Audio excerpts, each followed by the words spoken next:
On January 8th, 1979, two Vietnamese photojournalists wandered through the south side of Phnom Penh. The capital was quiet, almost silent. The pair were looking for the source of a terrible smell, the smell of rotting flesh.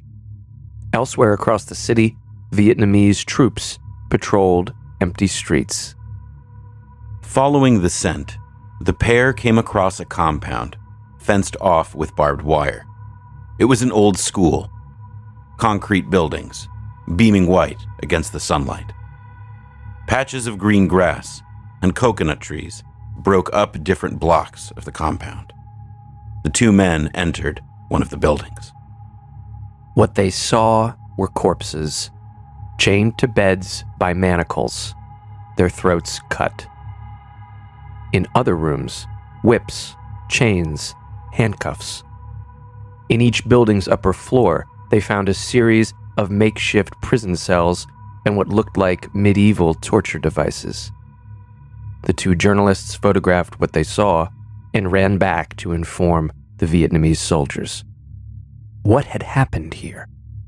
The Vietnamese army, which had invaded Phnom Penh a day earlier, soon put the pieces together.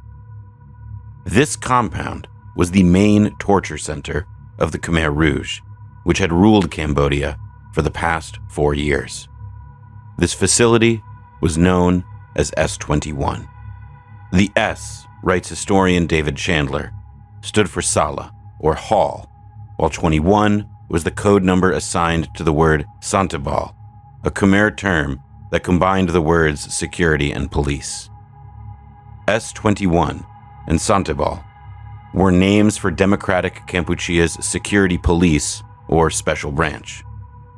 Before it had served as S-21, the compound had hosted a lycée and primary school called Tul Slang, and that was the name that would become shorthand for the entire torture complex. As we walked through the place during our own research in Cambodia, it was impossible not to notice the contrast between the design of the area, the classrooms, the sunny courtyards, and the green grass, with its infamous place in Khmer history. The pictures taken by the Vietnamese photographers now hang on the walls of the different buildings. Tuol Sleng's conversion from a school into a prison did not mean that children disappeared from the compound. The Khmer Rouge had no problem arresting, interrogating, torturing, and killing people of any age. In fact, the chief of the facility was himself a former schoolteacher. Photographs and interrogation records kept by the Khmer Rouge show children's faces and their quote-unquote confessions. During our visit to S-21, we spoke to a man, Norn Chan Phal, who had been a prisoner there at 9 years old. He is one of the handful of people who survived. I was 9 years old when I was arrested, then detained in this prison. All of us, the whole family, were taken. They arrested us in 2 phases. Phase 1, they arrested my father. Then they arrested us. They lied to us, saying that they were going to take us to see our father in the capital. He was already dead.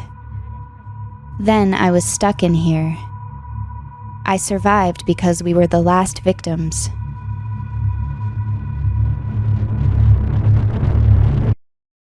Season 5, Episode 8, Third World War. Last time we saw the Khmer Rouge take over Cambodia, launching its version of revolution, round-the-clock work for men, women, and children, forced relocation for millions, and near-total isolation from the rest of the world.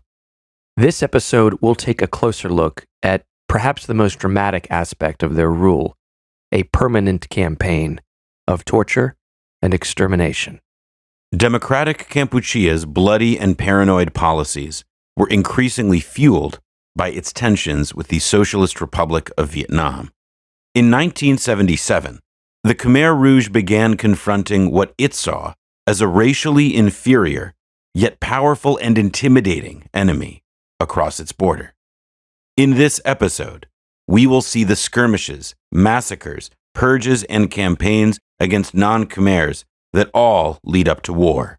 The Third Indochina War, fought between two communist governments who had once fought side by side against the Americans. In America, meanwhile, some policymakers, old friends of this show, will discover a newfound charm in the Khmer Rouge.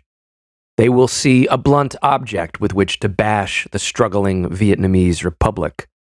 And Washington will have an ally in Beijing, which, after years of sending money and guns to Vietnam against America, now sees Vietnam as nothing more than a satellite of their archenemy, the Soviet Union. This American-Chinese Khmer Rouge axis would have sounded like a bizarre conspiracy theory only a few years earlier. But now, as Cambodians and Vietnamese prepare for war, the United States and the People's Republic of China reach a backroom deal.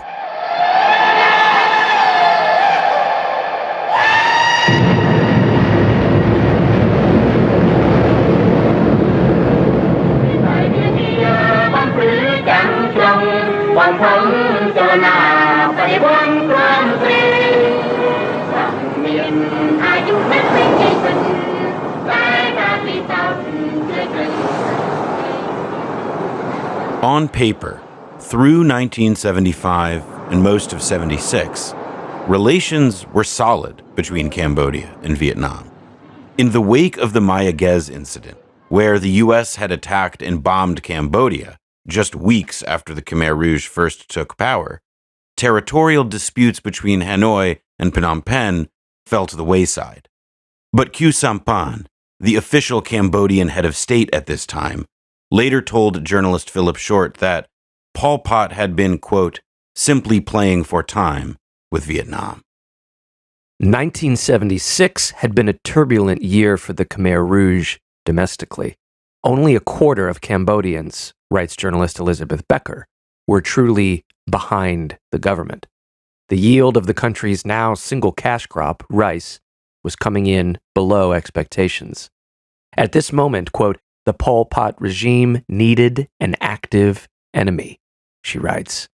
The Khmer Rouge were searching for a foreign enemy to blame for the awful problems overwhelming their country.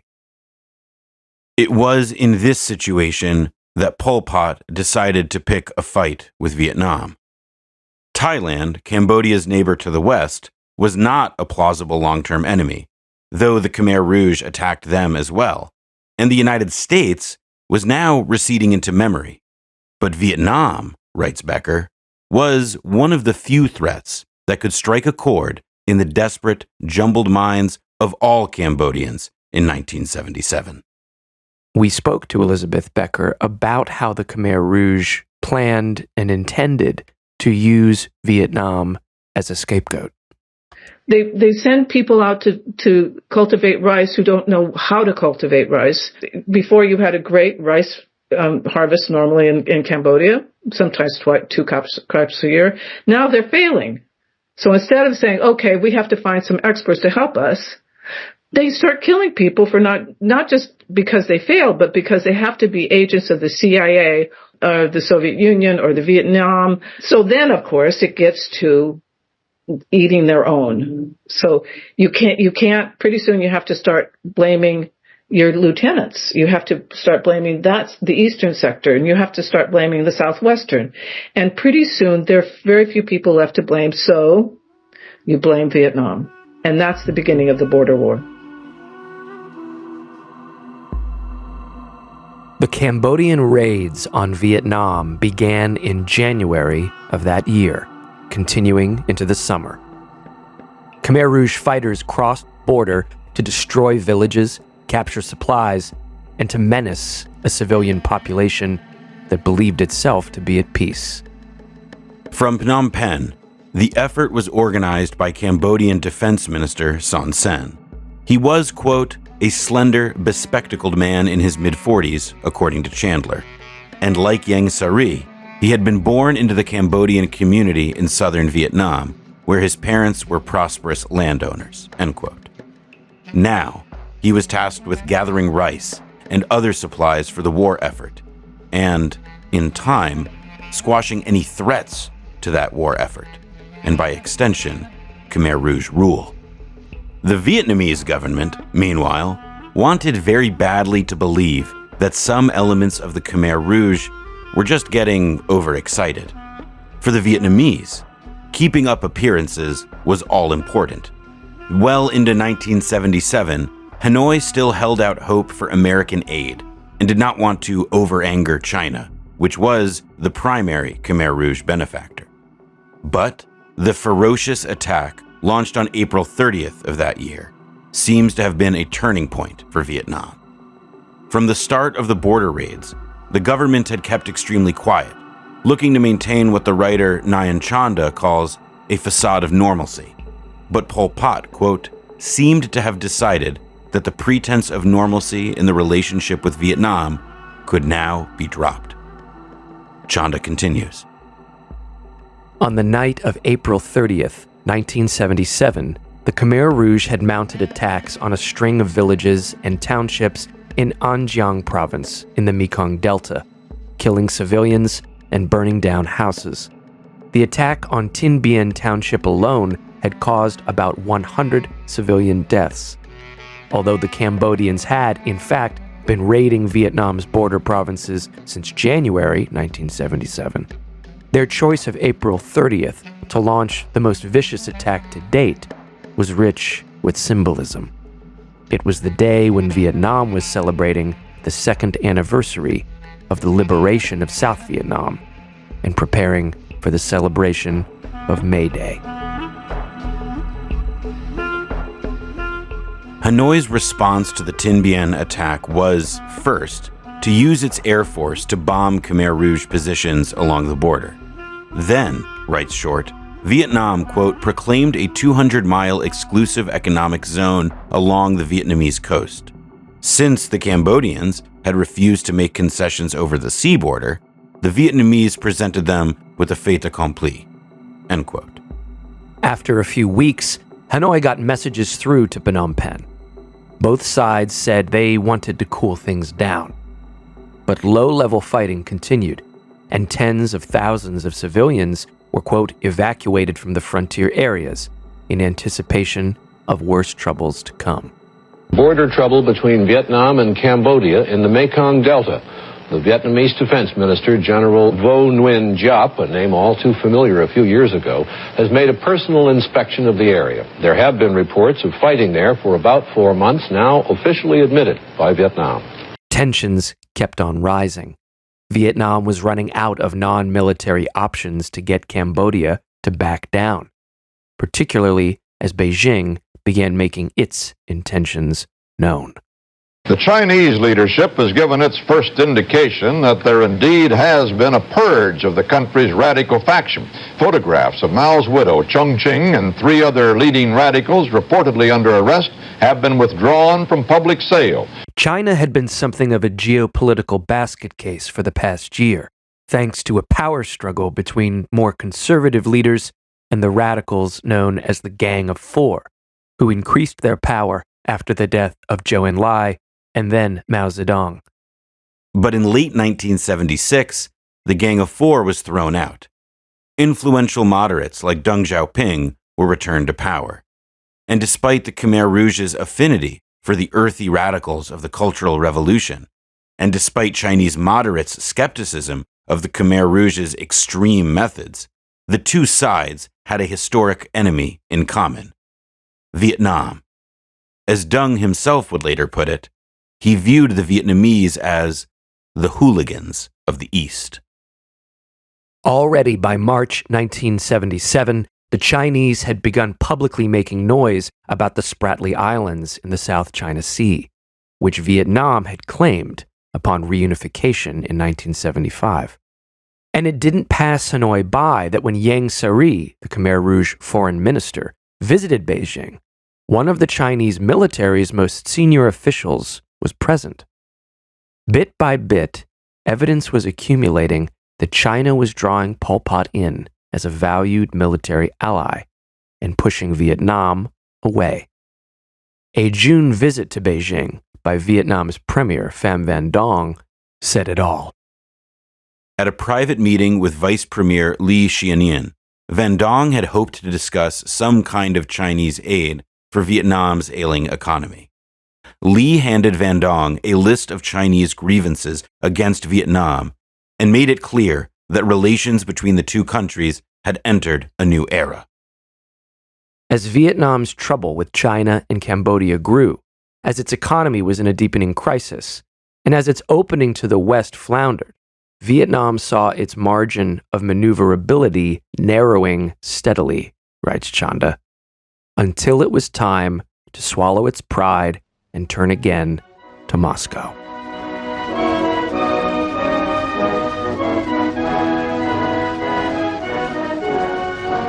In early June 1977, after 2 years of playing hot and cold and hard to get, the Vietnamese began upgrading their relationship with the Soviet Union. Before flying to Beijing, Pham Van Dong had been in Moscow, hammering out a new deal for aid to Vietnam, including military cooperation. This deal had been far from a certainty earlier in the decade, as Vietnam had tried to steer a middle way through the Sino-Soviet split. But now Vietnam's leaders felt they had no other choice, particularly as the threat from Cambodia had mounted. Moving to cover all its bases, the Vietnamese inked several treaties with its other communist neighbor, Laos, in the summer of '77. Hanoi saw storm clouds rolling in from both Phnom Penh and Beijing.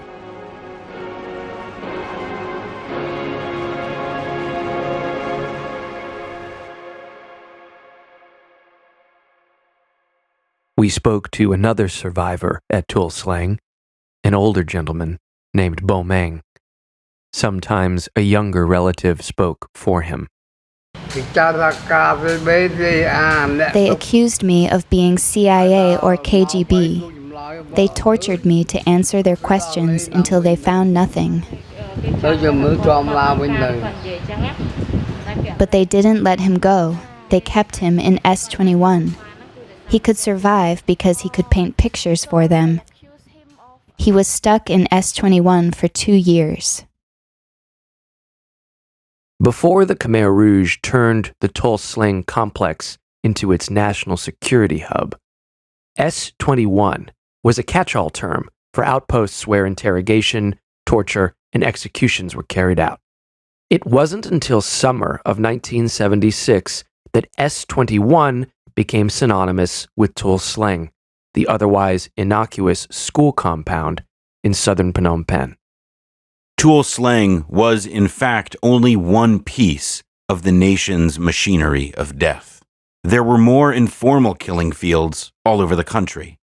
S-21 was a special channel by which the Khmer Rouge could gather intelligence and confessions, using a system of interrogation and torture, and, eventually, execution.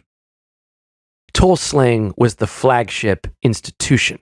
Apart from the cells for prisoners and areas for their interrogation, the compound had enough space to house the many guards and officials needed to staff the facility, not to mention room for the meticulous records that were kept.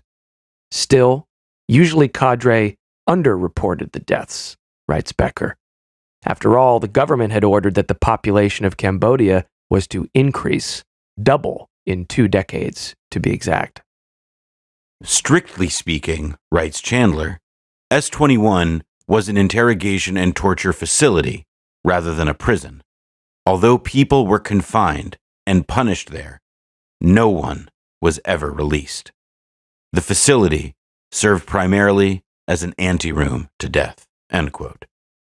But until you died, you would be smothered daily with questions, threats, and violence. Anyone who entered was expected to produce testimony, a piece of the grand puzzle of conspiracy against Angkor. Paradoxically, the hyper-legalistic approach of the interrogators clashed with the fact that democratic Kampuchea technically had no legal code or judicial system. When you walk into one of these buildings today, You can see the innocuous design of the rooms: checkered floor tiles of brown and white, blank walls, black shutters on the windows. But built over this, which is also preserved today, are tiny cells made of brick, bars over the windows made of iron, and a series of torture devices made from wood. In some rooms lay rickety metal beds in front of tiny desks. Interrogators would sit there for hours, insisting that victims confess their guilt in between the sessions of torture. Chandler lists the forms of torture gleaned from both Tuol Sleng records and testimony of the handful of survivors. They range from the brutal to the sometimes bizarre. Beating, subdivided by beating by hand, beating with a heavy stick, beating with branches, and beating with bunches of electric wire. Cigarette burns, electric shock, forced to eat excrement, forced to drink urine, forced feeding, hanging upside down, holding up arms for an entire day, being jabbed with a needle, paying homage to images of dogs, paying homage to the wall, paying homage to the table, paying homage to the chair, having fingernails pulled out, scratching, shoving, suffocation with plastic bag, water tortures, both immersion in water and continuous drops of water onto the forehead. A prisoner's typical day began at 5 a.m. He or she would be forced to quote-unquote exercise, though before long that was impossible and simply turned into its own form of torture. Quote, those scheduled for interrogation could be taken off to as many as 3 sessions a day, scheduled from 7 a.m. to noon, 1 p.m. to 6 p.m., and from 8 p.m. to midnight.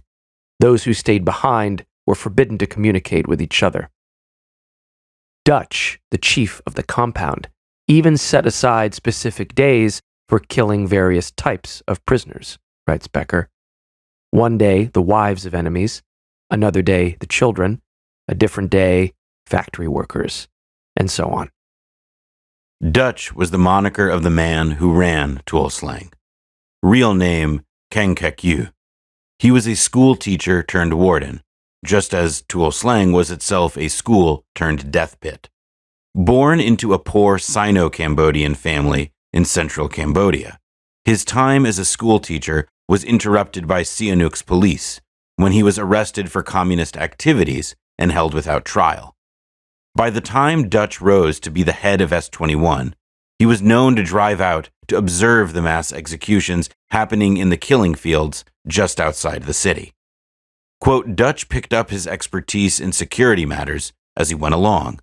There is no evidence that he ever traveled abroad or received any training from foreign experts, end quote.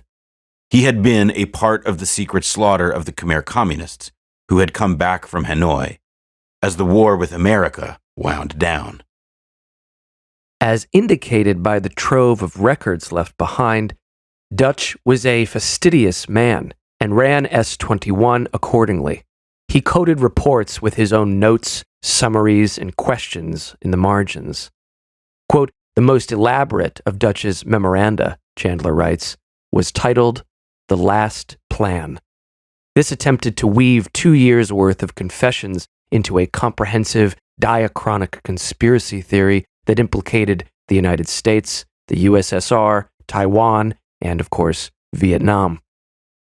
Like the late James Jesus Angleton of the CIA, Dutch was mesmerized by the idea of moles infiltrating his organization.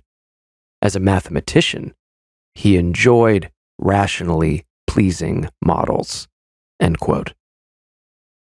Working under Dutch was a staff of interrogators, guards, and, for lack of a better term, archivists, all characteristic of the social base of the Khmer Rouge.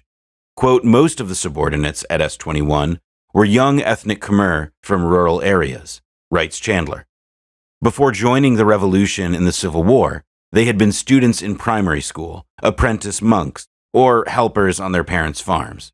Hardly any had lived in cities or worked for pay. Of some 166 employees, 44 classified themselves as poor peasants, 99 as lower middle peasants, 16 as middle peasants, 1 as a worker, and 6 as petty bourgeois. They were almost all young, unmarried men. They were perfect personnel in the eyes of the Khmer Rouge.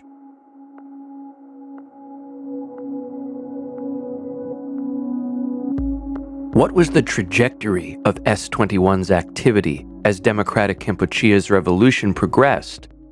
The first wave of victims came through the more decentralized system of S-21 in 1975, before Tuol Sleng was established. These were mostly those accused of association and collaboration with the Lon Nol regime. But in 1976, things ratcheted up.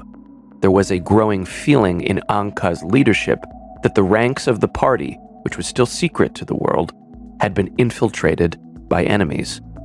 The reports coming back from the countryside were not encouraging, and someone was responsible, most likely the new people, acting as agents from the USA, USSR, Vietnam, or elsewhere.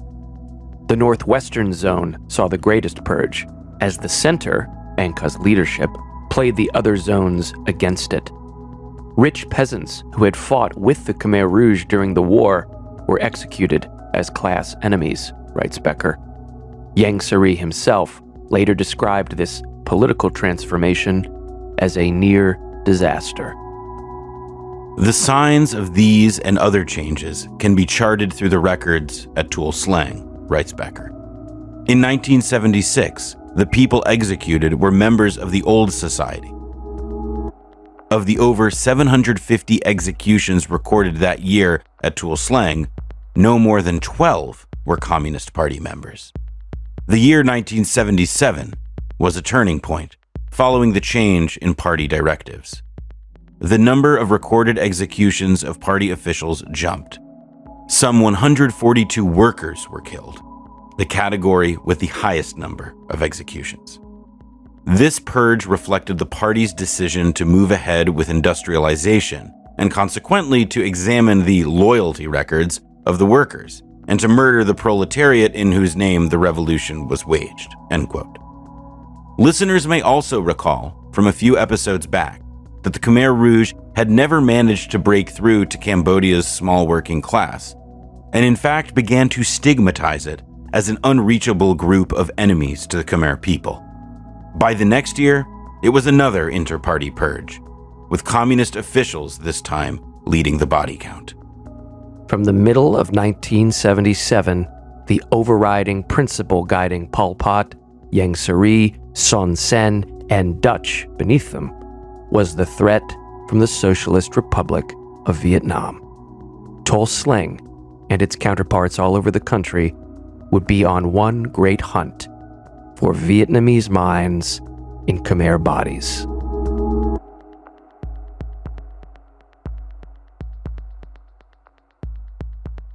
This Vietnamese army outpost in Tay Ninh province is less than a mile from the Cambodian border in an area of intense fighting for the last several months. When John Alford and his PBS camera team were here just last week, they saw truckloads of troops heading to and from the border. There were no signs of fighting then, but the Vietnamese said there had been lots of action against the Cambodians here. On September 24th, 1977, the Khmer Rouge launched an attack on the Vietnamese village Tay Ninh, near the Cambodian border. It was the first such flare-up in months. 3 days later, a Hungarian journalist, Sandor Gyori, was brought to the scene of the massacre, accompanied by a Vietnamese press officer, Phong Nam. In his 30 years in the revolution, Phong Nam had seen many deaths and scenes of violence, as had Gyori in his job. But neither was prepared for what they saw that day, writes Nayan Chanda. At a rear headquarters, officers claimed one Cambodian raid nearby had killed more people than any single raid during all the years of fighting in this province involving the Americans or the French. More than 700 people were massacred. The American camera team was not taken to see any fighting, but the Vietnamese showed what they said were films of a village under attack at night. In house after house, bloated, rotting bodies of men, women, and children lay strewn about.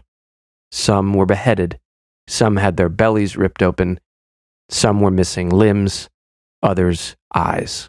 Villagers could be seen running from the battle area. Alfred and his crew said they saw evidence of casualties. About 40 people were buried here. The dates at the bottom of the markers all read 25/9/77, the 25th of September last fall. Until then, Giori told Chanda, I was hesitating to accept the Cambodian Holocaust because the whole question was a total taboo in Hanoi. Officially, the relationship between the two countries was bright and fraternal. End quote. But while Vietnam publicly sought to cool tensions with the Khmer Rouge, in private, they began to emphasize preparations for a military solution to the Pol Pot problem. Nearby, a billboard showed a mother seeing her son off to the front, a scene familiar to generations of Vietnamese. On the day of Giori's visit to the wreckage of Tay Ninh, Pol Pot delivered a 5-hour speech broadcast over the radio from Phnom Penh. It was a significant address. Pol declared himself the previously unknown leader of the country and the Communist Party of Kampuchea, writes Becker. Quote, the mystery was over. We learned today the name of the premier of the mysterious government of Cambodia. It is Pol Pot, the head of Cambodia's communists. Aside from unveiling himself and affirming the proletarian character of Cambodia's revolution, Pol Pot delivered, quote, a rallying cry for all to unite behind his leadership against the Vietnamese and the alleged Vietnamese agents within the party. The next day, Pol Pot, Ieng Sary, and other Khmer Rouge leaders traveled to Beijing and Pyongyang, coordinated with their Chinese patrons. Ieng Sary even continued on to New York City, where he spoke to the United Nations about Cambodian reconstruction. During this time, Sary was also tasked with improving relations with Thailand, with whom the Khmer Rouge had also been fighting along its borders. In January of this year, the Cambodians sent a force into Thai territory. They brutally murdered 30 Thai villagers, many of them women and children. Later, the Cambodians claimed that the territory was theirs and that they were simply arranging internal affairs. With China firmly behind Cambodia, it was time to focus aggression on Vietnam. In turn, the Vietnamese, writes Becker, started recruiting Cambodian refugees in southern Vietnam and overseas to join a united front to rid Cambodia of Pol Pot. Southern Vietnam, which the Khmer Rouge leaders still believed was actually Kampuchea Krom, or Lower Cambodia, was sealed off to foreigners. Hanoi's first significant punch back at Cambodia came in October, weeks after Tay Ninh.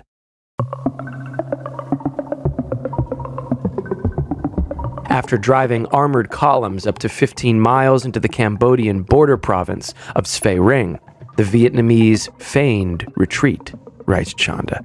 As a battalion of Khmer Rouge infantry entered Vietnamese territory in hot pursuit, another waiting Vietnamese column swung from the side and caught several hundred of them in a mousetrap. However, the losses suffered by the Khmer Rouge did not seem to stop them one bit. End quote. They still had strong support, after all, in Beijing. China still sought to pull in Cambodia and push away Vietnam. Chinese airlines reduced their flights to Hanoi. When Le Duan, General Secretary of the Vietnamese Communist Party, visited Beijing in November, Chinese leaders told him, in no uncertain terms, that China would not stop supporting the Khmer Rouge, and nor would it sit idly by while Vietnam supposedly bullied its smaller neighbors. In the last week of the year, Vietnam pressed its military advantage and sent troops, led by tanks, deep into Cambodia, toward Phnom Penh. But while the Vietnamese units ran through Khmer Rouge troops and positions, Cambodia refused to back down. In fact, Chanda writes, with Vietnamese forces occupying part of eastern Cambodia, The occasion was thought to be perfect to put Hanoi on the defensive by denouncing its aggression before the world. On New Year's Eve 1977, Cambodia made its fight with Vietnam public and officially cut off relations with its neighbor. This maneuver, which involved expelling the Vietnamese embassy in Phnom Penh, did not go over well in Beijing, which was clearly, quote, uncomfortable with the dramatic escalation of the conflict and open rupture of relations, end quote. But with the withdrawal of Vietnamese forces in early January, as Hanoi was unwilling to go to all-out war, Pol Pot declared victory. And however antsy it made Beijing, China did not pull away from its belligerent Cambodian ally. In early 78, China did, however, send one Madame Deng Ying Chao to Phnom Penh. The widow of the late Zhou Enlai and a Chinese foreign policy maven in her own right, Madame Deng had been sent to convey a message, to repeat what Mao and other Chinese leaders had been telling Khmer revolutionaries for years. Slow down, broaden your political base, and, in this instance, negotiate with the Vietnamese. But Pol Pot brushed off Madame Deng. All the while, the Khmer Rouge armed its troops and began marching them east, launching a new set of attacks over the Vietnamese border. One such raid was carried out in the district of Bu Dap in the early morning hours of March 16th, 1978. 46 years and exactly 1 day later, we visited Bu Dap, and we interviewed Miss True, who recalled for us what happened. Ba cây cao su là một cái hố, ba cây cao su là một cái hố. Là bắt đầu nó phục kích mình đó. Phục kích đó là... On the night of March 16th, 1978, militias stayed overnight to protect the villagers. There was a young teacher here named Miss Yen who was on her way to a meeting. A boy, a young soldier named Lê Van Dien, was supposed to guard the village, but he snuck away and followed her. He brought with him 2 grenades but didn't bring a gun. Khmer Rouge appeared and stabbed Miss Yen, the teacher. Dien threw his 2 grenades at the soldiers. The couple were killed. Then at 2 a.m., the soldiers started killing the villagers. They killed the villagers by burning houses and firing shots. We had to lay low or we would be shot. Crawling outside from our house, hiding where we could. The arson was crazy. They were chanting, "Kill all, destroy all, burn all." Là nó giết ba sạch đó, kêu là giết sạch, phá sạch, đốt sạch.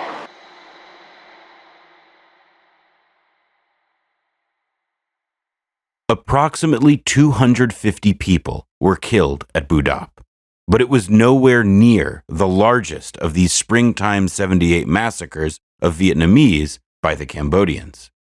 The worst atrocity took place a month later in Ba Chuk, a village in the Mekong Delta.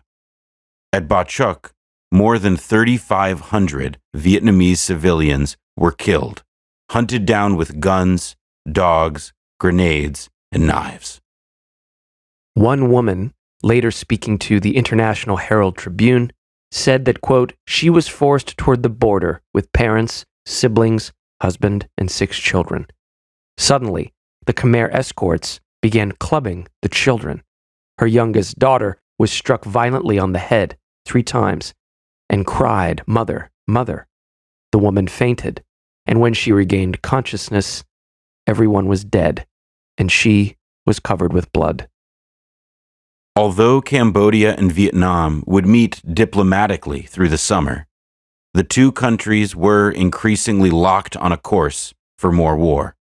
Preparing in southern Vietnam, the Hanoi government ramped up the training of Khmer refugees and escapees from Cambodia to prepare these men for a day when they might take on the Khmer Rouge directly. In the middle of 1978, as part of the continuing, now almost decade-long thaw between China and the United States, the American National Security Advisor, Zbigniew Brzezinski, took a trip to Beijing. The president's national security advisor, Zbigniew Brzezinski, met in Peking today with Chairman Hua Guofeng. The two sides agreed to hold regular meetings on the establishment of normal relations. While Jimmy Carter's State Department had castigated democratic Kampuchea for its human rights abuses, Brzezinski, always with an eye toward Moscow, took a different view of the government in Phnom Penh.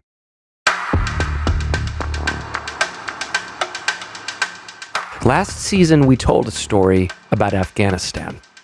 In the late 70s, political breakdown in that country, on the border of the Soviet Union, had many spooked, not least of all the leadership of the USSR. There were two groups inside the Carter administration that fought to shape U.S. policy on Afghanistan: the bleeders and the dealers. The dealers were largely State Department officials and diplomats, including Secretary of State Cyrus Vance. The bleeders were led by Jimmy Carter's National Security Advisor, a successor to Henry Kissinger, both ideologically and professionally, Zbigniew Brzezinski, the fanatical Cold Warrior with a 19th century approach toward geopolitics.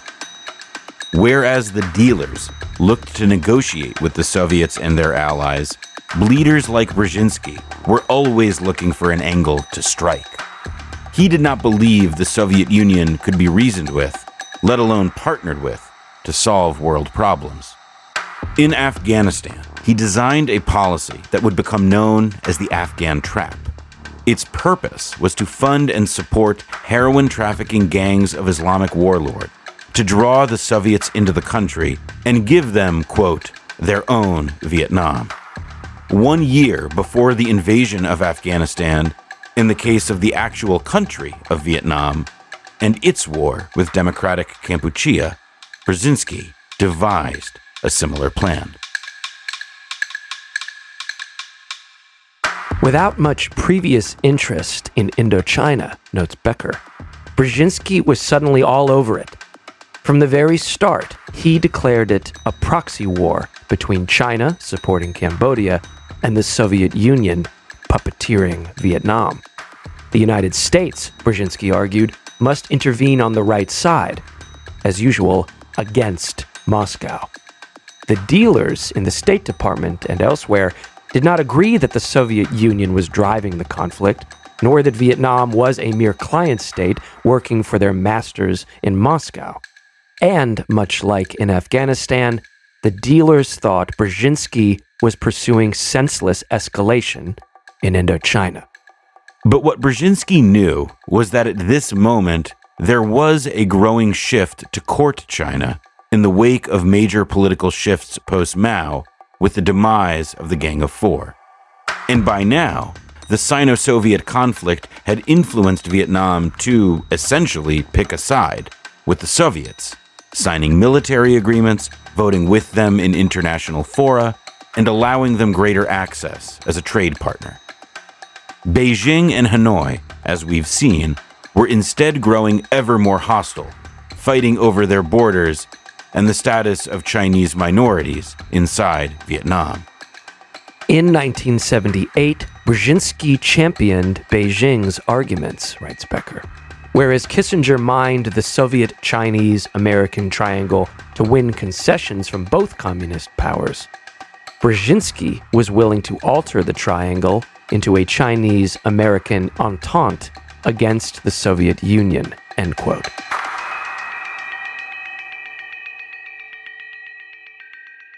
In May, Brzezinski made an official visit to China. By now, he and others in the U.S. government were aware of Vietnam's plans to invade Cambodia after the relentless attacks by the Khmer Rouge. The embassy wanted to know how the Chinese would react. Would China actively defend Pol Pot's Cambodia? China emphasized their problems with Hanoi rather than the merits of Pol Pot. But Brzezinski could see that he had all he needed to make the case back home that Vietnam was a puppet of the Soviet Union and needed to be crushed again. much as he would do on the Pakistan-Afghan border the next year. Quote, Brzezinski the tourist bounded up the flights of massive stone stairs at the silent Great Wall and shouted against the polar bear, the Soviet Union. At a decorous official banquet, Brzezinski, the serious representative of the United States, said Washington shared, quote, China's resolve to resist the efforts of any nation which seeks to establish global or regional hegemony. Having consulted with Brzezinski, Beijing fired off condemnation of Vietnam's treatment of the ethnic Chinese inside the country. Next, it closed the border with Vietnam. Hanoi, in turn, mobilized over 100,000 troops at the border. The dealers had lost this struggle just as they would lose the struggle over Afghanistan. But Secretary of State Vance still held out hope for normalization between the United States and Hanoi. There was some reluctance, however, due to the strange case of Mr. David Trong, a Vietnamese national living in America who had been discovered passing intelligence on U.S.-Vietnam negotiations to Hanoi. Ronald Humphrey, an American, and David Trong, a Vietnamese, are on trial in a federal court near Washington for espionage. Today, the government's most important witness testified against them. Warren Corbett is covering the trial. The upshot for U.S. policy, writes Becker, was that discussions with Vietnam over normalization of relations were frozen until the Trong case was settled. Vance's policy plans for achieving peaceful, normal relations with all of these communist countries were coming to naught. Worse, Brzezinski was taking over what was originally Vance's policy of advocating improved relations with China and turning it into an anti-Vietnam policy. Vance had advocated full, normalized relations with Beijing, but not at the expense of undercutting stability on the Asian continent, end quote. Now, Brzezinski said Vance was trying to talk to the enemy camp, insisting that any discussions with Vietnam come after his plans with China. And those plans, of course, were to stamp out the possibility of any normalization at all. Dr. Brzezinski, what assurances do we have that China will not try to take Taiwan by force? I think we have to understand, first of all, the nature of the context in which this accommodation was reached. We're not dealing now with the China of the late 50s or even of the early 60s. We're dealing with a China that is anxious to enter the world, that is anxious to collaborate with Western Europe, with Japan, and with the United States. The negotiations between Richard Holbrooke and the Vietnamese, which we covered last episode, limped along at the United Nations Plaza. Hanoi still pursued some kind of reparations. The U.S. made them wait, likely buying time until that year's midterm election. But for Hanoi, the clock was ticking. Quote, Foreign Minister Nguyen Co Thach knew that waiting until mid-November was literally impossible for Vietnam. His country was on a war footing with Pol Pot and needed to line up support quickly, end quote. And so, on November 3rd, 4 days before the midterm elections, Vietnam signed a friendship treaty with the Soviet Union. There was no turning back now, end quote. Vietnam said today that thousands of Chinese troops had crossed into Vietnam earlier this week and that many Vietnamese militiamen had been killed trying to stop them. Vietnam said the Chinese were finally driven out and that they left the body of 6 of their soldiers behind. In Moscow, the Soviet Union and Vietnam today signed a treaty of friendship and cooperation. President Brezhnev at the signing stressed his country's backing of Vietnam against China. David?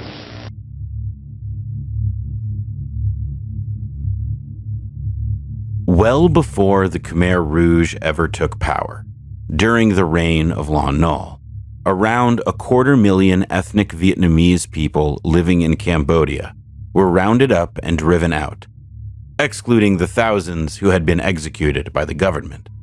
These were public campaigns waged by Lon Nol in speeches and over radio. The Khmer Rouge were no less contemptful of the Vietnamese, as we've now seen.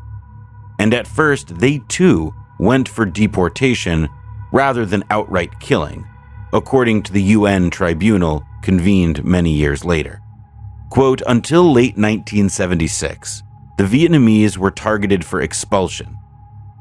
From April 1977, for destruction as such, end quote.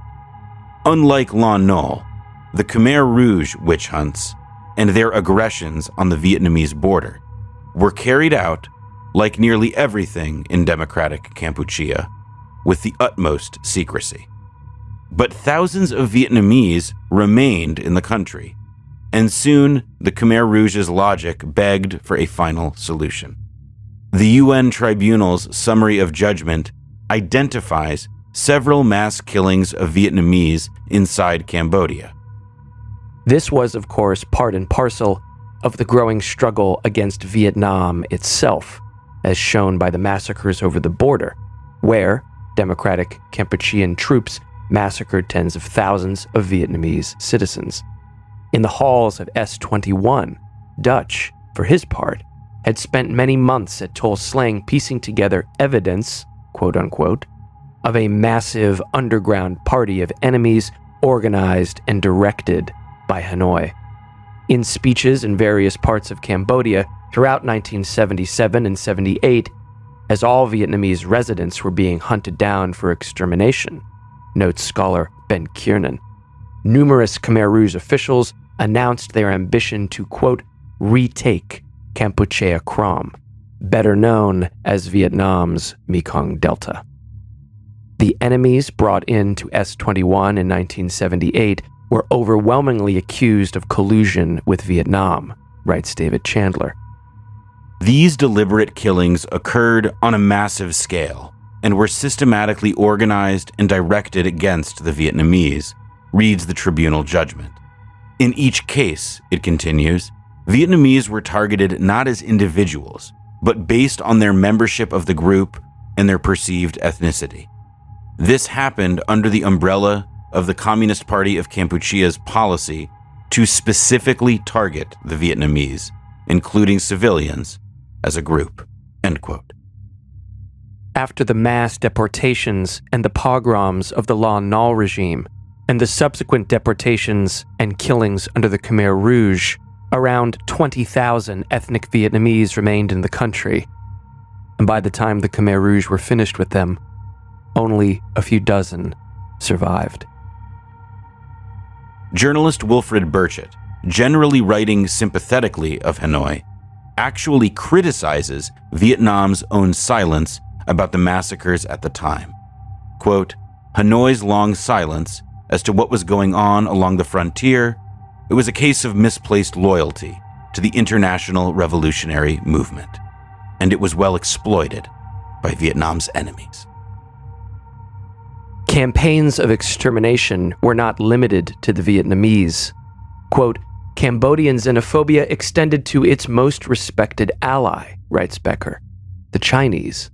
This is striking because at this point, the Chinese role in Cambodia was crucial. Chinese doctors, technicians, and advisors flowed from Beijing in order to help Cambodia with its many problems. They sent agricultural experts to shape up Cambodia's slipshod collectivization, and were nearly the only source of democratic Kampuchea's very limited trade. Yet one Chinese diplomat told Becker that his government criticized Pol Pot for making what he called extreme left mistakes, and did not consider the Cambodians to be modern Maoists. Becker spotlights a young Chinese businessman named Han Tao, who received lectures from Khmer cadres. Quote, he was told regularly that the tables were now turned. The victims of his community's usurious money-lending practices were now at the top, and he and the other Chinese were the last in line. When his son took ill, he was told by the cooperative leader that as a capitalist feudalist, he did not qualify for medicine. Much like the Vietnamese, persecution of the Chinese would eventually give way to extermination. Quote, roughly half of the urban Chinese were killed by the Khmer Rouge, writes Becker. By now, the momentum of this xenophobic violence was so strong it was spreading to other minorities, Quote, the swift purge of the Thai was so unexpected, it caught ethnic Thai members of the Khmer Rouge by surprise. As many as 1/3 of the ethnic Thai community in Koh Kong were killed. End quote. Then there was the case of Cambodia's Muslim Chams.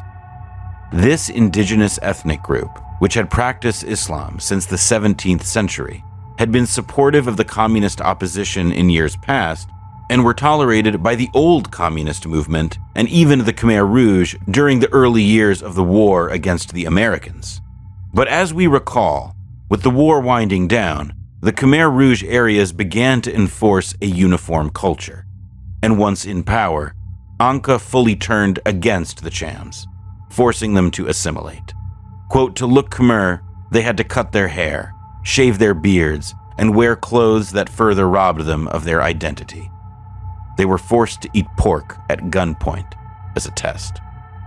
As went the logic for Vietnamese, Chinese, and the country's Buddhists, the Chams were no longer considered welcome in democratic Kampuchea. Pol Pot's government unleashed a campaign against them as well. Quote, the number of Chams in Cambodia fell from about 250,000 in 1975 to about 173,000 in 1979, a statistical loss of 77,000 people. To this must be added at least another 10,000 Chams born during the democratic Kampuchea period who also disappeared. Quote, more than 1/3 of the Chams, about 90,000 people, perished in democratic Kampuchea, writes Ben Kiernan. Amid all of this, not merely the killing fields, but the back-breaking labor system, hunger, disease, and pitiful quality of life, was there any resistance? Any revolt? The answer is yes. Part of the story of the Khmer Rouge's paranoia and the constant interrogations in Tuol Sleng is that there were ongoing attempts to resist Angkor's rule. There were several Cambodian revolts across the years in the Eastern Zone, in Siem Reap province, and elsewhere. Quote, armed resistance to the Khmer Rouge leadership started as early as 1973, writes Burchett. That year, there was an armed insurrection in the southwest province of Koh Kong, which borders Thailand, precipitated by the revulsion of local cadres to the brutal measures ordered against the civilian population. It was put down, and all provincial cadres were executed, end quote. Then in 1975, there was a rebellion by the Chams in the central lowlands along the Mekong River. The local Muslims attacked Khmer Rouge cadres with machetes. There had been troop mutinies. The approach in all of these situations by the Khmer Rouge had been to line everybody up, inquire who was involved, and kill anyone suspected. In the summer of 77, there was a plot to revolt in the northwest. Quote, the region's secretary, named Hing, took his forces to a dam site called Kamping Poi in Battambang and armed them to fight against the forces of the center. But the center found out about this plot, and the cadre from the southwest was sent to replace him. When the purge team came for him, Hing attempted to escape and hide, but he was caught and taken to Tuol Sleng, end quote. In May of 78, the boss of the Eastern Zone, one of the old guard named So Phim, had soured on the direction of the revolution. Imagining that Pol Pot must have been unaware of these expanding campaigns of senseless violence, So sped off in a jeep to meet Pol Pot and bring things under control. His slow-motion defection touched off a clash between his zone and his rival warlords, which promised a chance of revolt among locals. Said one district chief, quote, there was fierce, close-in fighting for 3 days and 3 nights. We fell back and regrouped, then attacked again and drove them out of Swang province. This uprising was eventually smashed as well. The subsequent purge of the Eastern Zone was possibly the most vicious in democratic Kampuchea's history. Quote, So many thousands of Eastern Zone soldiers were sent to Tuol Sleng, writes Philip Short, that it was unable to cope with the influx. Dutch later remembered instructions saying, quote, "There was no need to interrogate them, just smash them." If an Eastern Zone village was suspected of aiding the rebels, the inhabitants were slaughtered. Hundreds of thousands more were deported to the Central Zone, the North and Northwest, where many were also killed. The death toll will never be known, end quote. In attempting to answer why no resistance could succeed against such an unpopular government, Burchett theorizes, quote, "Important and successful movements have been born under even less favorable conditions. But the difficulties of liaison and communications were formidable obstacles to forging a resistance movement on a national scale. Above all, there was no leading organization to guide and coordinate such a struggle. Such armed struggle as was taking place was led by units of armed forces which had mutinied against the Angkor leadership," end quote. So Phim, the renegade boss of the Eastern Zone, committed suicide once he realized Pol Pot was sending troops after him. Before facing the sunset, he told two subordinates, quote, "You must rise up and struggle. The leadership are traitors. You keep up the struggle. I can't solve this. We are alone. I don't know what will happen. I can't find a solution." But just before the war breaks out, Vietnam signs a friendship agreement with the Soviet Union. Now that's saying, okay, if we go to war, the Soviet Union has our back. China's already got the Cambodians back. And so Pol Pot realizes he may have gotten himself in a mess. And so he invites the UN Secretary General to come. And he hopes that if the U.S. Secretary General comes and visits, that will stop the Vietnamese. The UN Secretary General was warned off by the Soviet Union, so he invites some journalists, including me. In December 1978, the Khmer Rouge welcomed for a visit Richard Dudman of the St. Louis Post-Dispatch and Elizabeth Becker of the Washington Post. It was part of a wider attempt at polishing their international image ahead of the expected Vietnamese conflict. Becker we have cited amply on this show. And Dudman, as we mentioned earlier in the season, had been one of a handful of Americans to have actually been on the ground in Cambodia while Nixon and Kissinger dropped bombs. Rounding out the group was a Scottish academic, Malcolm Caldwell, a Western supporter of the Khmer Rouge, employed at the prestigious School of Oriental and African Studies in London. In an interview, Becker told us about the trip. We come in December for 2 weeks, and it was all propaganda all the time. Everything was organized. We were forced to do their program, talk to their people. And I was appalled. I'd actually lived there and knew the place, and it was scary, haunting, the emptiness and the fact that all these people were in these co-ops. And even though they only showed us what they considered their best places, I was appalled. But anyway, on the very last day, with very little advance notice, the other journalist and I interviewed Pol Pot, first and last, while he was in power. And we'd given him questions. He didn't answer them. He said we would get the written answers. He wanted to lecture us on the upcoming war. So he knew it was coming. And he knew that he needed something. So he said he believed that Vietnam would invade and be supported by the Warsaw Pact, which is the Soviet Union equivalent of sort of NATO, and that he expected, and he wanted us to write this, that the United States and NATO would come and support him. 2 hours of this lecture. And we went back to our guest house really happy that we were leaving the next day. In her book, When the War Was Over, Becker describes her final night in the Phnom Penh guest house, where she was staying with Dudman and Caldwell. "I heard a moan. I opened the door from my bedroom and stepped out just as a young man barged in from the back door, We met in the dining room and stared at each other. He looked strange to me. His clothes seemed different. He was wearing a hat shaped like a baseball cap. He was Khmer, and, my God, he had 2 belts of ammunition strapped across his chest, an automatic rifle slung over one shoulder, and a pistol in his hand.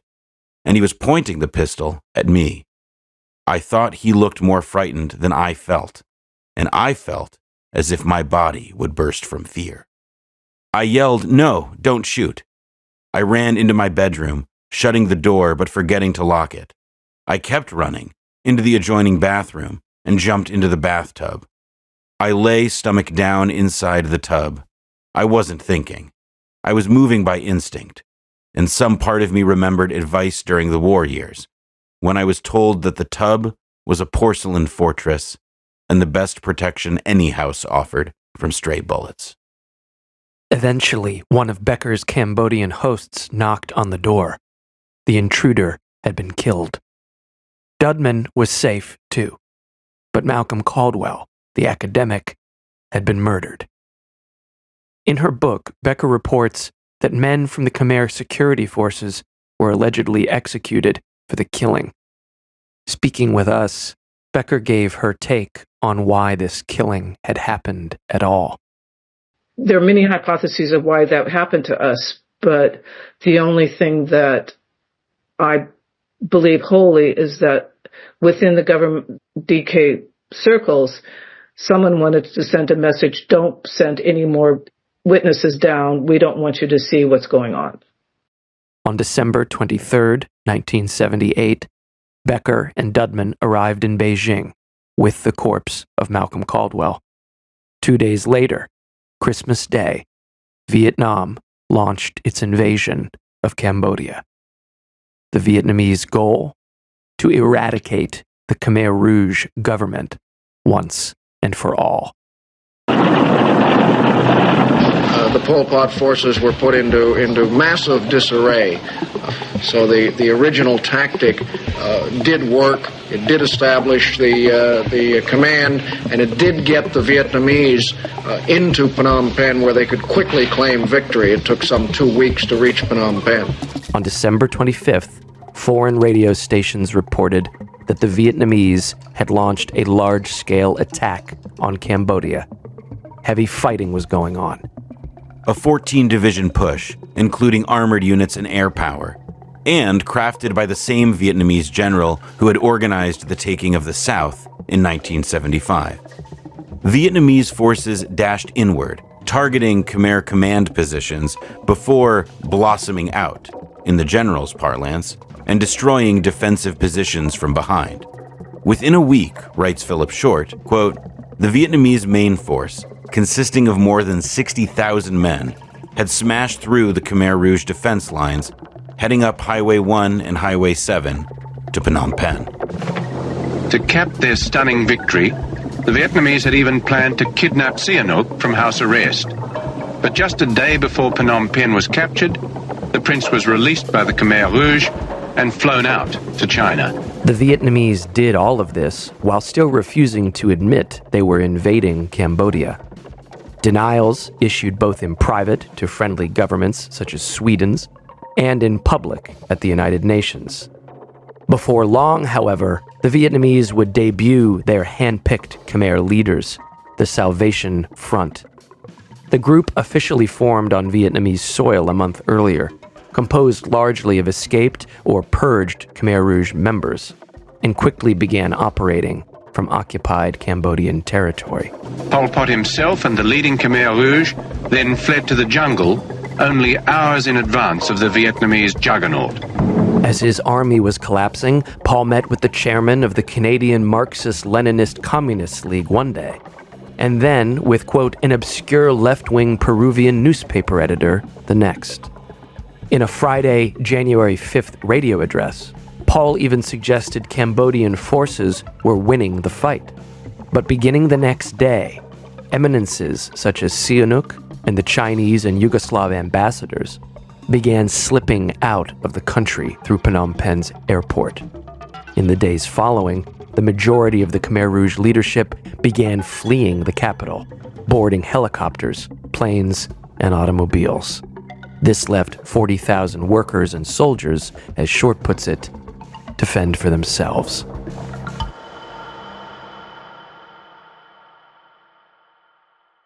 On January 7th, Vietnamese forces entered Phnom Penh. Democratic Kampuchea, the terrible 3.5-year Khmer Rouge experiment in power, was no more. Funding for this program has been provided by this station and other public television stations, and by grants from Exxon Corporation, Allied Chemical Corporation, and the Corporation for Public Broadcasting. Good evening. As you know from today's headlines, the government of Cambodia, or Kampuchea as they call it, was overthrown yesterday in one of the shortest wars in modern history. When the capital fell on the 7th of January 1979, the Vietnamese had won control of Kampuchea. After 3.5 years of terror, the Pol Pot regime had collapsed. Nguyen Chan Phao, the man we interviewed, who was once a 9-year-old prisoner at Tuol Sleng, told us what it was like when news of the Vietnamese invasion reached S-21. S-21 was chaotic. It was crowded.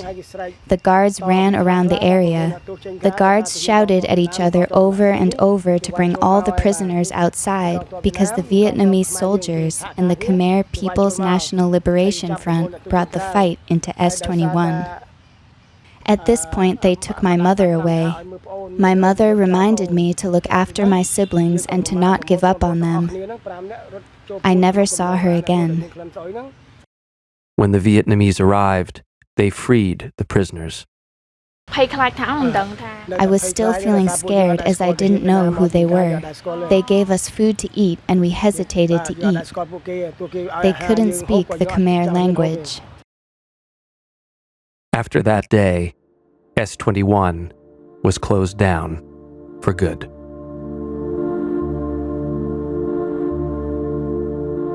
Although the Third Indochina War had officially lasted about 2 weeks, and the Khmer Rouge were successfully kicked out of power, it also augured a new stage of conflict and crisis. Intending to punish Vietnam for its alliance with the Soviet Union, it would be Deng Xiaoping's China that would make the next big play. And back in Washington, Zbigniew Brzezinski saw all of this as one door closing while another opened. His sabotage of negotiations with Vietnam, much as his predecessor Kissinger had done 10 years earlier, that was only the beginning. The next step of the plan was to help rebuild the Khmer Rouge. There was nothing secret about what the Americans were doing. I had on the record Zbigniew Brzezinski. We couldn't support the Khmer Rouge directly, but we can support a coalition with Southeast Asia, with Europe, supporting them. So what does that mean? So this country has barely survived famine, deprivation, the death of a quarter of their people. And what does the West do? And their Southeast Asian neighbors, they turn their back on them.